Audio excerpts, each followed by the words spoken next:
누가복음 7장에는 예수님께서 많은 병자를 고치시고 귀신을 쫓아내시고 고통 중에 있는 자들을 위로하는 모습들이 많이 기록되어 있습니다. 백부장의 종을 치료해 주셨습니다. 나인성에 살고 있는 한 과부의 죽은 아들을 살려주셨습니다. 온갖 악귀에 시달리는 많은 사람들을 그 억압에서 자유케 해 주었습니다.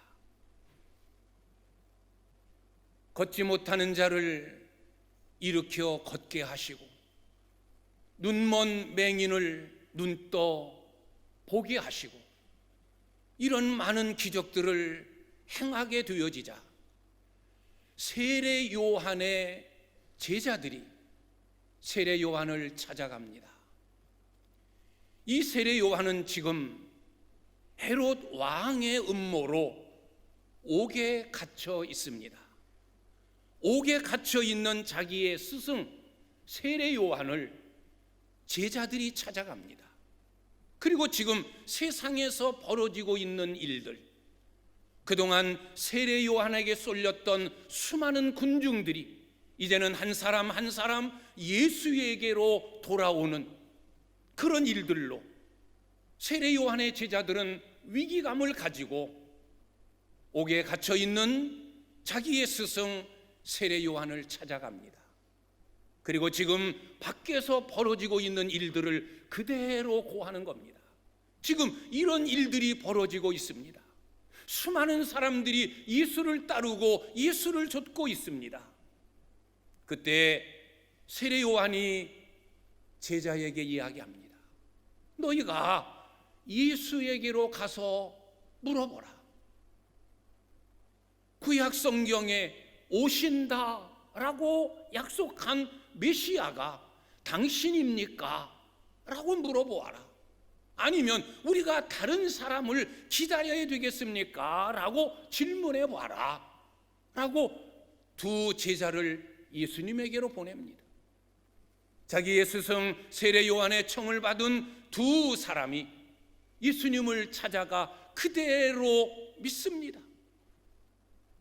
우리 스승이 물어보라고 하셨습니다. 오실 그이가 당신입니까? 아니면 우리가 다른 사람을 기다려야 되겠습니까? 라고 물어볼 때 예수님께서 하신 말씀입니다. 너희들이 보고 있지 않느냐? 너희들이 직접 듣고 있지 않느냐? 내가 행하고 있는 많은 기적들, 귀신들이 쫓겨나가고 수많은 병자들이 고침을 받고 눈먼 맹인들이 눈을 뜨고 나병 환자가 깨끗함을 입고 이런 기적들을 너희가 보지 않느냐? 심지어 죽은 자가 살아나고 있지 않느냐? 가서 그대로 너희 스승에게 고하라. 그러면서 마지막으로 하신 말씀이 누구든지 나로 말미암아 실족하지 아니하는 자는 복이 있다 하셨습니다. 나로 인하여 실족하지 않는 자는 복이 있다. 오늘 저는 설교의 제목을 이 말씀 그대로 정했습니다. 실족하지 않는 자는 복이 있다. 실족하지 아니하는 자는 복이 있다. 오늘 저는 이 말씀을 가지고 네 부분으로 나누어 말씀을 전하면서 이 시간 우리에게 주시고자 하는 하나님의 교훈을 받고 함께 은혜를 나누는 시간을 갖고자 합니다. 첫째는 실족이란 무엇인가? 나로 말미암아 실족하지 아니하는 자는 복이 있다. 주님이 말씀하셨는데 실족이란 뭐냐? 실족이란 이름 그대로 걸려 넘어지는 거예요. 쓰러지고 넘어지는 것, 이것이 실족입니다. 원어 헬라어의 말씀을 보면 이 실족은 스칸달리조, 떨어진다, 넘어진다 의 뜻입니다. 이 스칸달리조라는 이 단어는 스칸달론이라는 단어에서 유래됐습니다. 스칸달론이란 덫, 올가미의 뜻입니다. 왜 실족하느냐? 왜 넘어지느냐? 왜 걸리느냐? 왜 떨어지느냐? 덫에 걸리고 올가미에 걸려서 그걸 풀어내지 못하고 그걸 헤어나오지 못하기 때문에 쓰러지고 넘어지고 떨어지고 이탈되는 것이다. 그게 스칸달리조, 실족이에요. 신앙적인 차원에서의 실족은 이런 이유 저런 이유로 신앙생활을 포기하고 교회를 떠나고 믿음을 잃어버리는 것, 그것이 실족입니다. 실족의 원인이 뭡니까? 왜 많은 사람들이 신앙생활을 하면서 덫에 걸리고 올가미에 걸려서 그걸 풀어내지 못하고 믿음을 잃어버리고 교회를 떠나고 신앙을 포기합니까? 그 원인이 뭡니까? 많은 이유들이 있습니다. 많은 올가미와 많은 덫이 있습니다. 시험 때문에 시험에 걸려서, 때로는 서운해서 섭섭함이 생겨서, 때로는 실망하고 낙심해서, 때로는 신앙생활하고자 했던 자기의 목적이 이루어지지 아니하고 만족감이 없어서, 이런 사람 저런 사람들에 의하여 받은 상처들 때문에 어떻든 이런저런 이유들이 덫이 되고 올가미가 되고 함정이 되어서 거기에서 헤어나오지 못함으로 인하여 결국에는 신앙생활을 포기하고 교회를 버리고 떠나고 믿음에서 이탈되어지는 실족함에 빠지게 되어지는 겁니다. 실족하면 불행입니다. 우리는 신앙생활하면서 절대 실족하여 넘어지면 안 됩니다. 마귀가 놓은 덫, 마귀가 놓은 올가미, 마귀가 파놓은 함정에 빠지고 거기에 걸려서 우리의 믿음을 잃어버리면 불행입니다. 믿음을 잃는다는 것은, 실족하여 신앙을 포기한다는 것은 내세 천국을 포기하는 겁니다. 천국을 포기하고 나 지옥으로 가겠다라는 것과 똑같은 것이 실족하는 겁니다. 그래서 주님은 실족하는 일이 없을 수는 없으나 실족하면 화로다, 그렇게 말씀하셨어요. 실족하게 되어지는 일들이 생겨집니다. 우리가 신앙생활하면서 마귀가 그냥 둡니까? 어떻게 해서든지 함정을 파놓고 덫을 놓고 올가미를 놓아서 우리로 하여금 하나님으로부터 떨어져 나가고 믿음을 잃어버려 자기와 함께 지옥으로 떨어지게 하고자 하는 것이 마귀의 전략인데 왜 우리를 그냥 두겠습니까? 온갖 것들로, 이런 방법 저런 방법들로 인하여 우리를 실족해 만드는 거예요. 실족하게 되어지는 원인이 많지만 그런 것들 때문에 실족하면 화로다, 화라는 거예요. 불행이라는 거예요. 그래서 오늘 말씀에서도 실족하지 아니하는 자는 복이 있다. 피하고 뛰어넘고, 그래서 마귀가 파놓은 함정에 빠지지 않고 마귀가 놓은 덫 올무에 걸리지 아니하고 끝까지 신앙의 완주를 하는 자, 그는 복이 있는 자다라고 주님이 말씀하신 겁니다. 실족하면 안 됩니다. 어떤 이유에서든지 우리는 실족하면 불행이요, 비극이요, 저주요, 하나님이 주신 구원의 축복을 다 잃어버리게 되어집니다. 실족하면 화입니다. 실족하지 아니하는 자가 복이 있는 것입니다. 두 번째로는, 그러면 왜 실족하는가? 왜 많은 사람들이 왜 실족하여 넘어지는가? 왜 덫에 걸리고 함정에 빠지고 올가미에서 벗어나지 못하고 믿음을 잃어버리고 마는가? 실족하는 이유가 뭘까? 왜 실족하는가?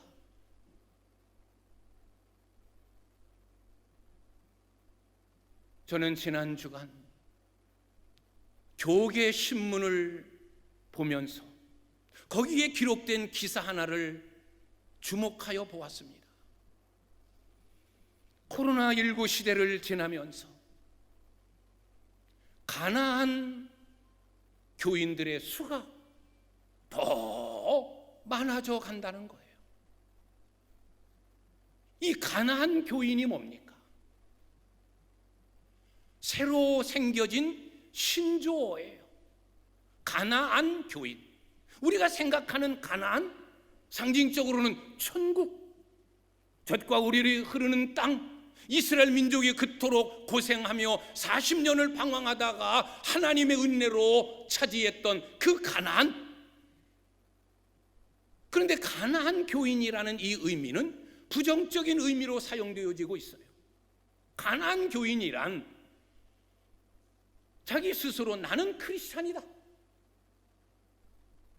나는 그리스도인이다 라고는 말하면서도 교회에는 안 나가는 사람들.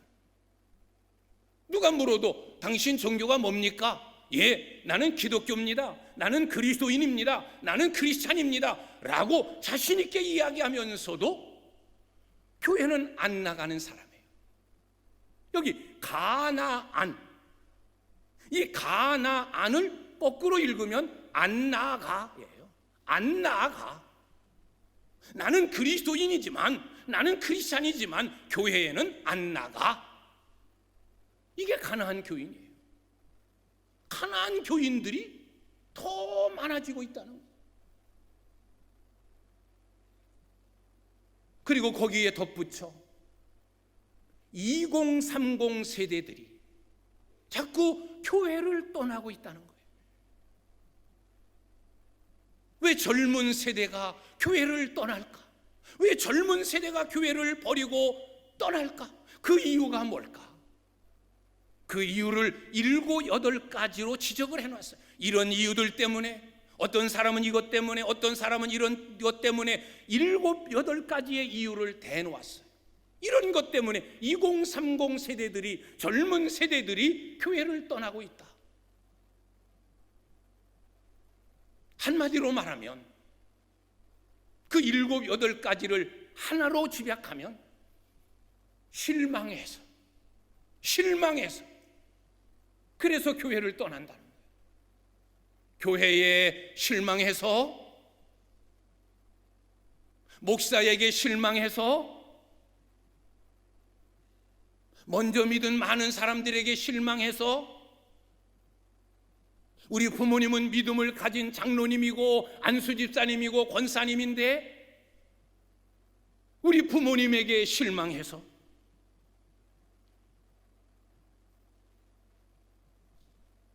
그래서 교회를 떠난다는 거예요. 저는 이 기사를 읽으면서 두 가지를 생각했어요. 하나는 우리의 책임입니다. 우리의 아픔입니다. 본이 되어야 되는데 본이 되지 못한, 저들에게 실망을 안겨주고 낙심하게 한 장본인,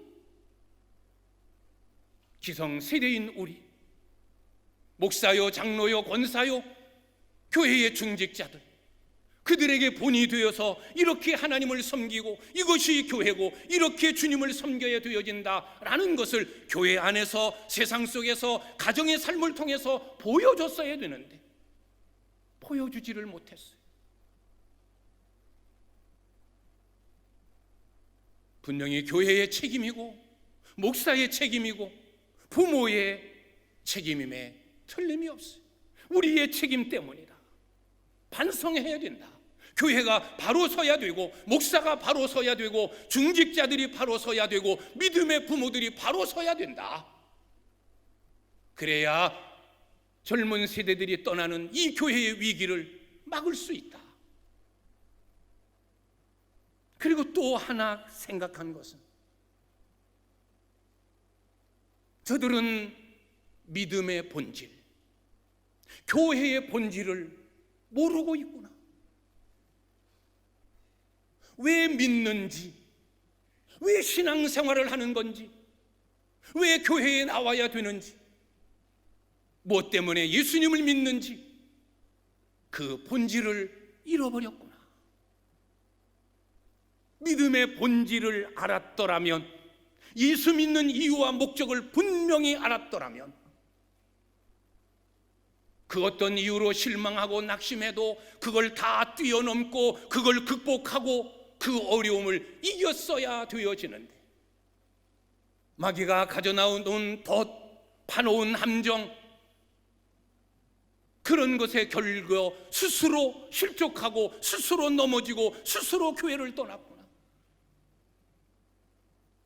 물론 교회의 잘못, 먼저 믿은 자들의 부족함도 있었지만 가장 큰 책임은 교회를 떠난, 실족한, 실망해서 낙심해서 교회를 잃어버린 너희들, 당사자들, 본인들의 책임이다.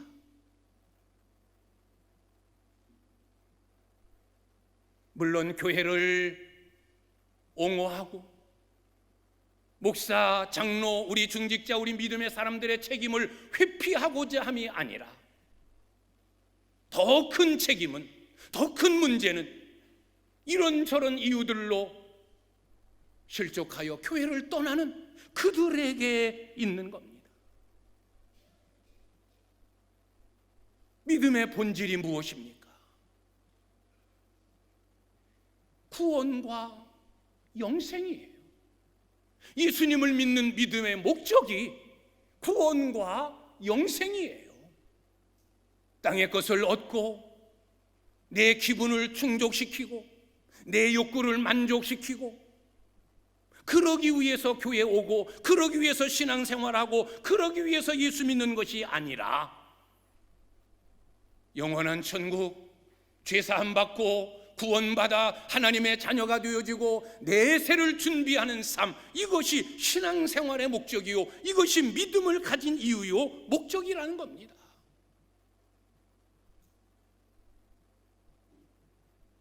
교회가 성도들에게 주는 것이 뭡니까? 예수님이 믿음의 사람들, 자기를 따르는 자들에게 주는 것이 뭡니까? 믿음을 통해서 얻고자 하는 것이 뭡니까?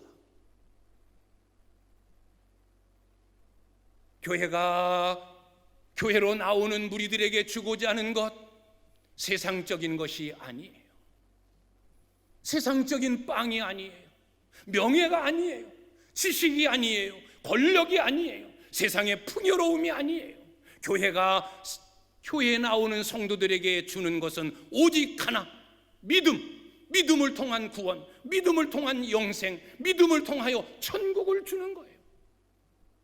교회가 세상 사람들에게, 교회가 믿는 자들에게 주는 것은 오직 하나, 이거예요.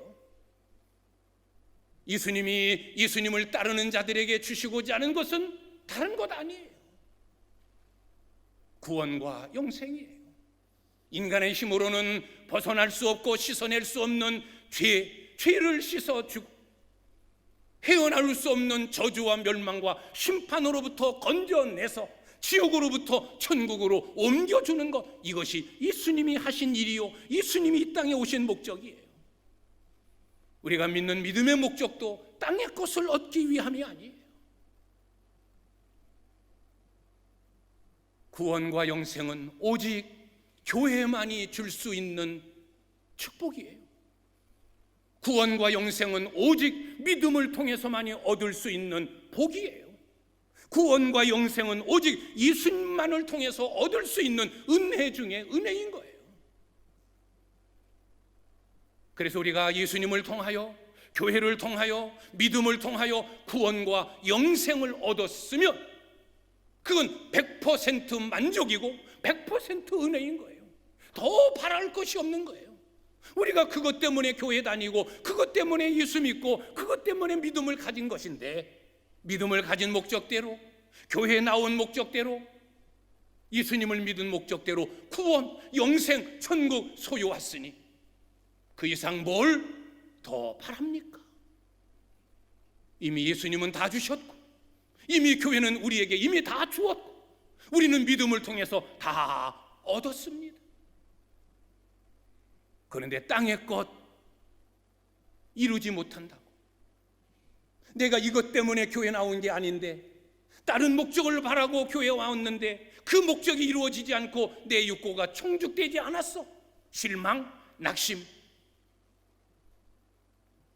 그것이 실족의 원인이 되어지는 겁니다. 교회의 본질, 믿음의 본질, 예수님의 본질을 잃어버린 겁니다.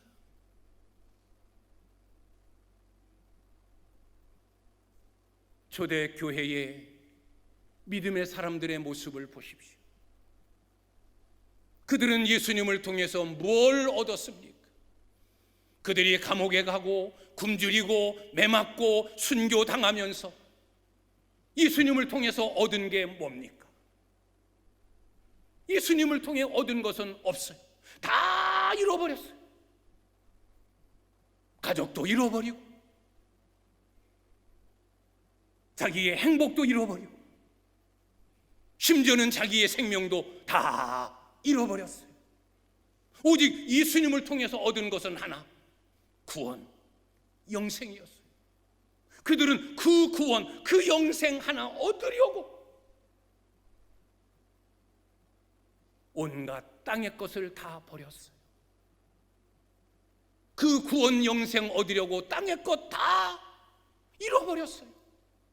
명예도, 부귀도, 행복도, 가족도, 생명도 다 잃어버렸어요.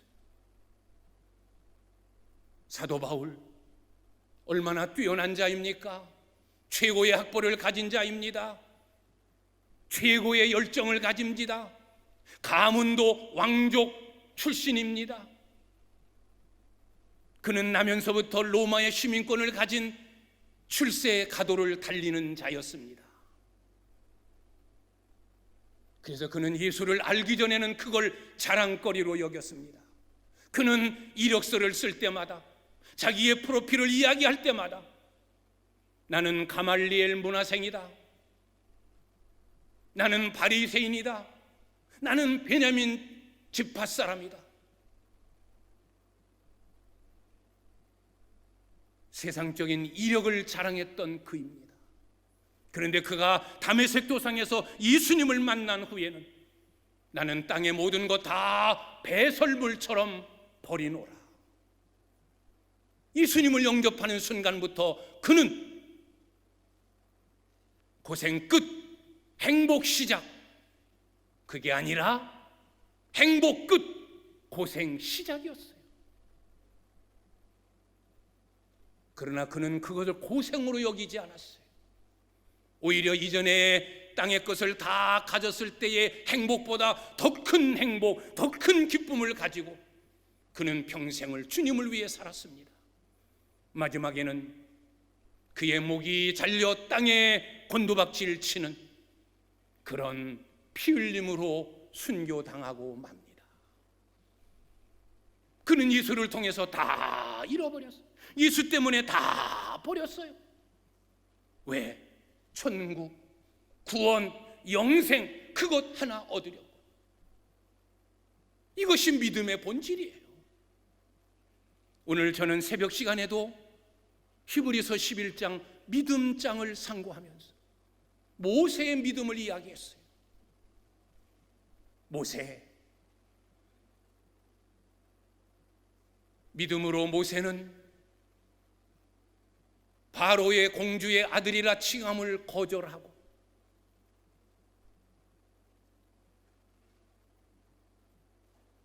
죄의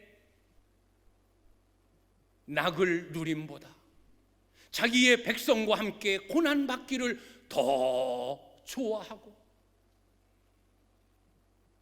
믿음 때문에 받는 수모를 애굽의 모든 재물보다 더 큰 보화로 여겼다 라고 모세의 믿음을 설명하고 있어요.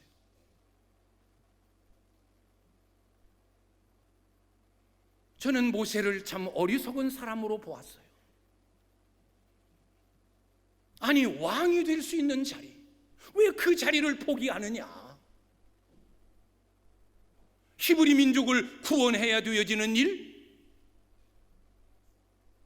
오히려 왕으로, 애굽의 왕으로, 왕이 돼가지고 왕의 권력을 가지고, 그 당시에 왕의 말은 곧 법이니까 왕이 되어서 야, 이제 히브리 민족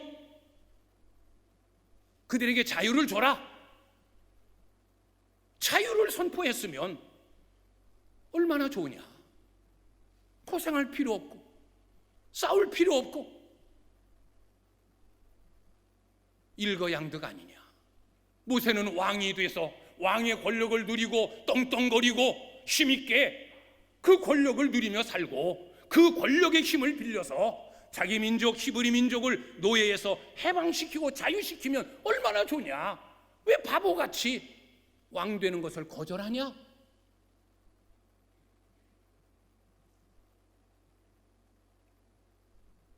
그게 모세와 저의 차이예요. 그게 모세와 저의 믿음의 차이예요. 저는 아직도 멀었어요. 고작 생각하는 것이 그런 쪽으로 생각하는 나. 근데 모세는 왕이 되어지면서 누리는 것, 얻는 풍요, 권력, 그걸 죄의 낙으로 보았어요. 죄의 낙을 누리는 것보다 자기 백성과 함께 고난받는 것을 더 좋아했다. 애굽의 왕이 되어지면 애굽의 신을 섬겨야 되어지고, 죄져야 되어지고, 악을 행해야 되어지고, 죄의 낙이에요. 낙은 낙인데, 즐거움이고 행복이고 기쁨인데 죄의 낙이에요. 죄 짓는 이유가 되는 거예요. 내가 죄를 지으면서 낙을 누리는 것보다 내 백성과 고난받는 것 택하겠다, 이게 더 좋다. 그래서 그 고난을 택한 거예요. 왕이 되어지면 그는 애굽의 모든 것이 다 자기의 거예요. 모든 보화가.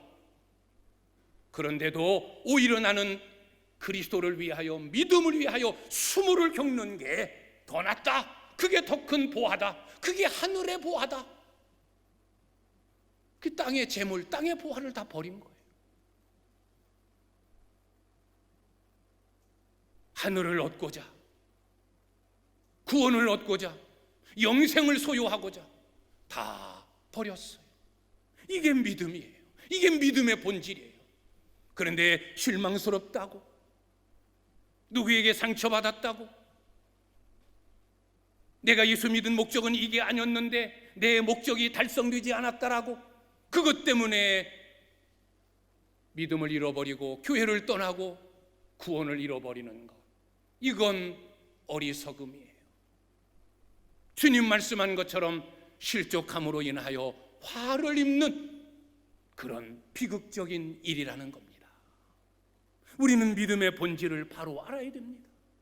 예수 믿는 목적을 바로 알아야 됩니다. 그러면 실족하는 일이 생겨도 절대 실족하지 않아요.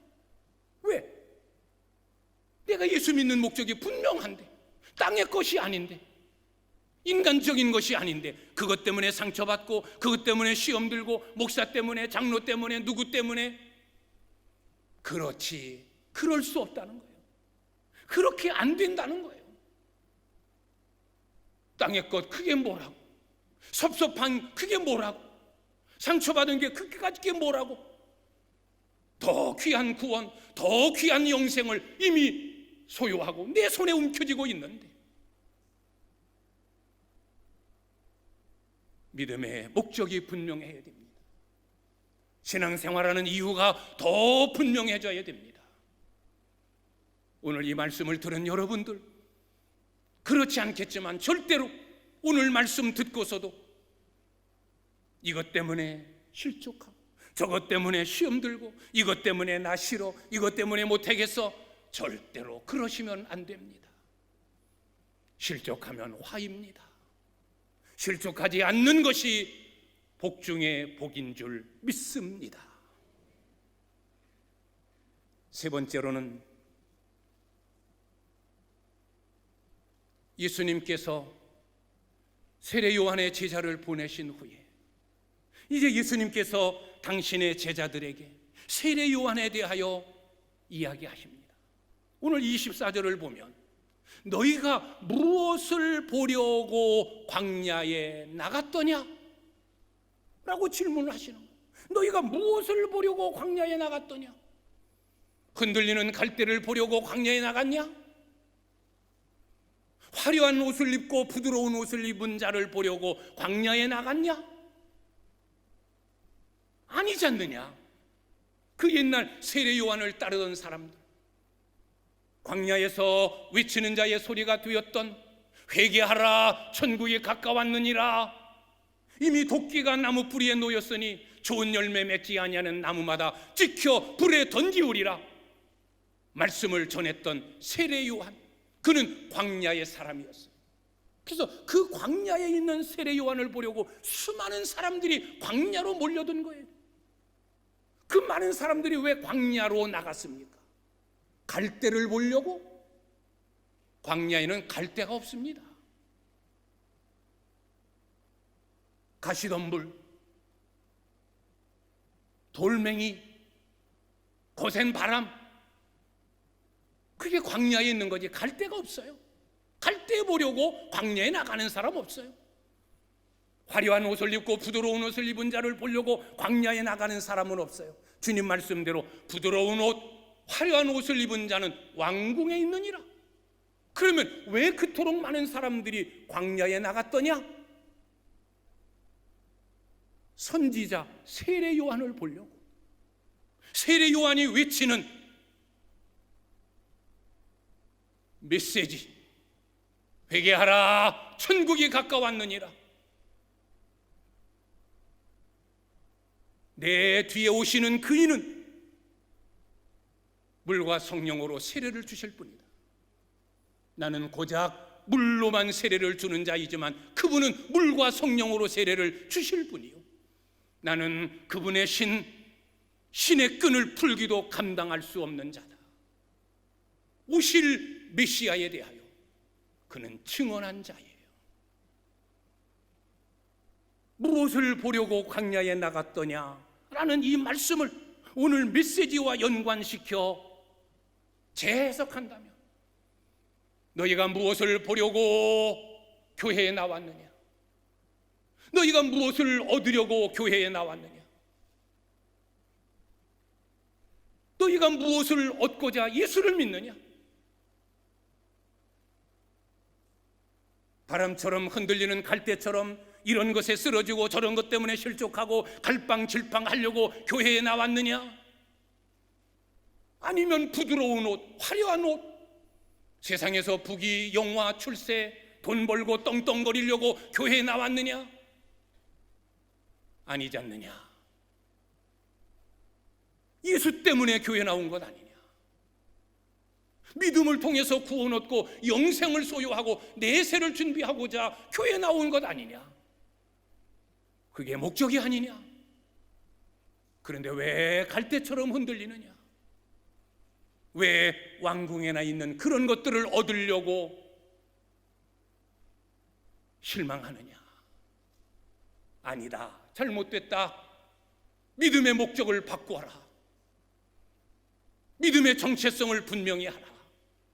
왜 교회 다니는지, 왜 예수님을 믿는지, 왜 충성하고 왜 헌신하는지, 왜 예배하는지 바로 알아라.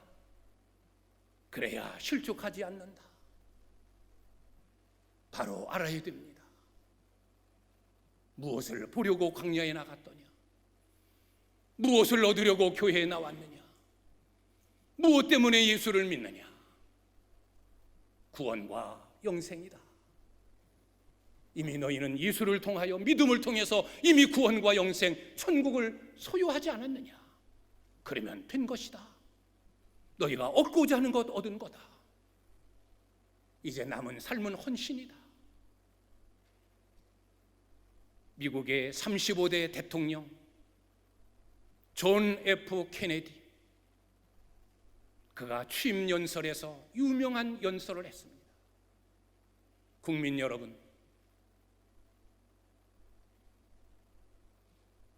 나라와 국가가 여러분에게 무엇을 해줄 것을 바라지 말고, 국민 여러분, 여러분이 나라를 위하여 무엇을 할지를 생각하십시오. 세계를 뒤흔든 유명한 취임 연설이었어요. 국가를 통해서 뭘 얻으려고 바라지 말아라. 당신들이 국가를 위하여 무엇을 해줄지를 생각하라. 교회가 나에게 무엇을 해줄지 바라지 말고, 내가 교회를 위하여, 복음을 위하여, 주님을 위하여 무엇을 할지 먼저 생각하는 우리가 되어야 됩니다. 이미 우리는 교회를 통하여, 믿음을 통하여, 예수를 통하여 이미 얻고자 하는 것을 얻었기 때문입니다. 이제 우리는 주님을 위하여, 교회를 위하여 헌신하는 것만 남았습니다. 힘들어도, 어려워도, 손해가 되어도, 희생해도, 아니 죽더라도 주님을 위하여, 교회를 위해서 행해야 되어지는 것, 이게 우리의 사명입니다. 이제 마지막 결론을 내립니다. 예수님께서 천국 비유를 말씀하시면서 혼인잔치 비유를 말씀하셨어요. 다 설명할 수 없고, 이 혼인잔치 비유에서 예수님이 마지막 하신 말씀이 있어요. 이 혼인잔치에 청함을 받은 자는 많되 택함을 입은 자는 적도다. 여러분은 이 말씀을 어떻게 받아들이십니까? 청함을 입은 자는 많되 택함을 입은 자는 적도다. 혼인잔치에 청함을 받은 자는 손님이에요. 손님으로 참여하고 있는 거예요. 택함을 입은 자는 신랑의 신부로, 그리스도의 신부로 주인공이에요. 여러분은 손님입니까? 아니면 신부, 주인공입니까? 손님은 원망하고 불평하고 짜증낼 수 있어요. 아니, 결혼식에 참여했더니 이게 뭐야? 음식이 왜 이 모양 이 꼴이야? 얼마든지 원망하고 불평할 수 있어요. 손님이니까. 큰 손님이에요. 그러나 우리는 주인공이에요. 혼인잔치의 주인공, 신랑은 예수 그리스도, 나는 신부. 우리는 신부이어야 돼요. 손님으로 온, 청함을 받은, 아무 때고 실족하고 싫으면 관두고 자기 마음대로 하는 손님이어서는 안 돼요. 우리는 그리스도의 신부예요. 우리가 주인공이에요. 이제 말씀을 맺습니다. 실족하지 아니하는 자는 복이 있도다. 어떤 이유에서든지 실족하지 않는 여러분들이 되시기를 바랍니다. 아까도 얘기했지만 물론 교회의 책임이 많습니다. 그러나 그보다 더 큰 책임은 교회의 존재 이유를 모르고, 왜 교회 다니는지, 왜 믿는지, 예수가 나에게 어떤 존재인지 바로 모르는, 그래서 유리할 때 언제든지 이용하고자 나는 크리스찬이야. 그러나 교회는 안 나가. 가난한 교인이 될 수밖에 없는 거예요. 우리는 가난한 교인이어서는 안 됩니다. 그래서 우리는 지난 몇 년간 코로나19의 어려움 속에서도 우리는 대면 예배로, 그게 우리의 사명이니까 죽으면 죽으리다, 우리의 남은 생애도 더 이미 우리는 교회를 통하여 믿음을 통해서 다 은혜를 얻었고 영생을 소유했으니 이제는 우리의 남은 생애 주를 위하여 교회를 위하여 복음을 위하여 헌신하는 삶으로 살아가는 우리 복된 성도님들이 되시기를 주님의 이름으로 축원합니다. 기도하겠습니다.